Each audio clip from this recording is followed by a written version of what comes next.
احمدہ وأصلی علی رسولہ الکریم اما بعد اعوذ باللہ من الشیطان الرجیم بسم اللہ الرحمن الرحیم بل تؤثرون الحیاۃ الدنیا والآخرۃ خیر وابقی ان ھذا لفی الصحف الاولی صحف ابراہیم وموسیٰ۔ اللہ تعالیٰ علی کل شیء قدیر فعال لما یرید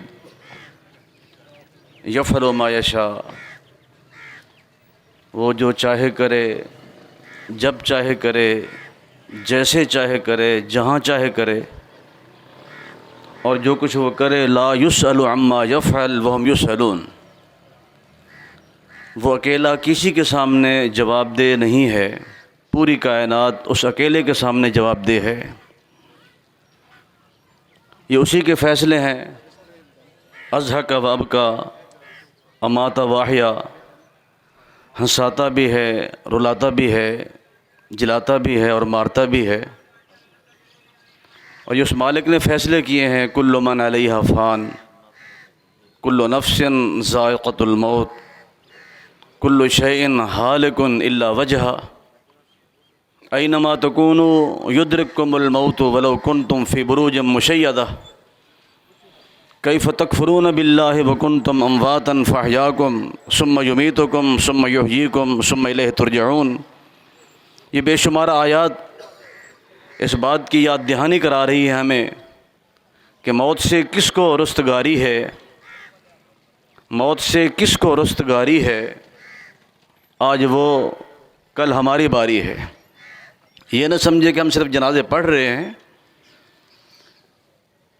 کسی نے سمجھاتے ہوئے یہ بھی کہا، جنازہ تیرا بھی اٹھے گا ایک دن، جنازے اوروں کے تو نے اٹھائے۔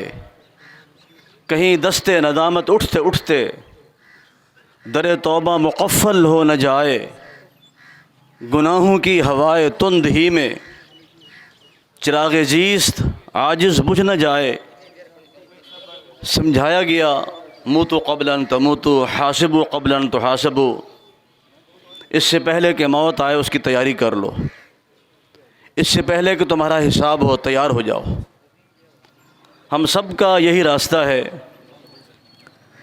اور منزل سب کی قبر ہے، ہمیں اس کی تیاری کرنی ہے۔ اللہ تعالیٰ سے دعا کرتے ہیں کہ رب العالمین ہمیں صحیح معنوں میں آخرت کی منزل کی تیاری کرنے کی توفیق عطا فرمائے۔ جو فوت شدگان ہیں ان کے لیے بخشش کی ہم نے دعا کرنی ہے، اور یہ بھی حکم دیا گیا کہ جب جنازے میں تم شامل ہوتے ہو فَأَخْلِصُوا لَهُ الدُّعَاء، اس میت کے لیے خالص اللہ کے حضور بخشش کی دعائیں کرنی ہیں۔ اگر کسی کو سمجھ نہ آئے یہ موت کے حوالہ سے، تو اللہ تعالیٰ نے چیلنج کر کے بھی سمجھا دیا۔ قرآن مجید کے 2 مقامات پر چیلنج کے انداز میں سمجھایا، کَلَّا اِذَا بَلَغَتِ التَّرَاقِيَ وَقِيلَ مَنْ رَاقٍ وَظَنَّ أَنَّهُ الْفِرَاقُ وَالْتَفَّتِ السَّاقُ بِالسَّاقِ إِلَىٰ رَبِّكَ يَوْمَئِذٍ الْمَسَاقُ۔ اور سورہ واقعہ میں فَلَوْلَا إِذَا بَلَغَتِ الْحُلْقُومَ وَأَنْتُمْ حِينَئِذٍ تَنظُرُونَ وَنَحْنُ أَقْرَبُ إِلَيْهِ مِنْكُمْ وَلَٰكِن لَّا تُبْصِرُونَ فَلَوْلَا إِن كُنتُمْ غَيْرَ مَدِينِينَ تَرْجِعُونَهَا إِن كُنتُمْ صَادِقِينَ۔ یہ حلقوم ہے، اذا بلغت الحلقوم، گلے میں، اذا بلغت التراقیہ، ہانسلی کی ہڈی، جب یہاں جان پہنچ جائے۔ فرمایا اس منظر کو تم سب اپنی آنکھوں سے ملاحظہ کرتے ہو، انتم حینئذ تنظرون، چارپائی کے ارد گرد تم سب کھڑے دیکھ رہے ہو۔ اس کا وقت آخر آ گیا، مرد ہے، عورت ہے۔ فلولا اذا بلغت الحلقوم وانتم حینئذ تنظرون ونحن اقرب الیہ منکم ولکن لا تبصرون فلولا ان کنتم غیر مدینین ترجعونہا ان کنتم صادقین۔ اور یہی مفہوم ہے اذا بلغت التراقی وقیل من راق۔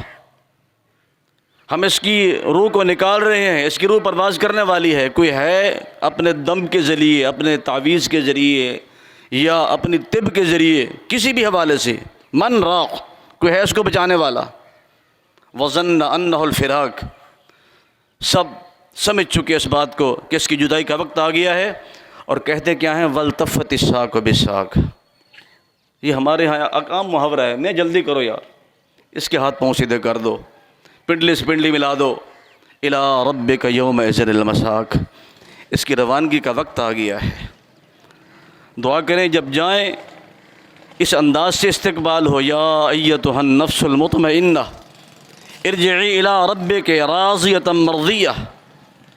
خوش قسمت ہے وہ لوگ جن کو جاتے ہی اس انداز سے استقبال ہوتا ہے، سلام قولا من رب الرحیم، سلام علیکم طبتم فادخلوها خالدین، دعواہم فیہا سبحانک اللہ تحیتہم فیہا سلام. یہ وہ خوش نصیب ہیں جن کو اس انداز کی موت آئے کہ اللہ کے فرشتے استقبال کریں کہ آئے یا ایتھا النفس المطمئنہ ارجعی الی ربک راضیۃ مرضیہ. اپنے رب کی طرف روانگی کا وقت آ گیا ہے، وہ مالک تجھ سے راضی. اور وہ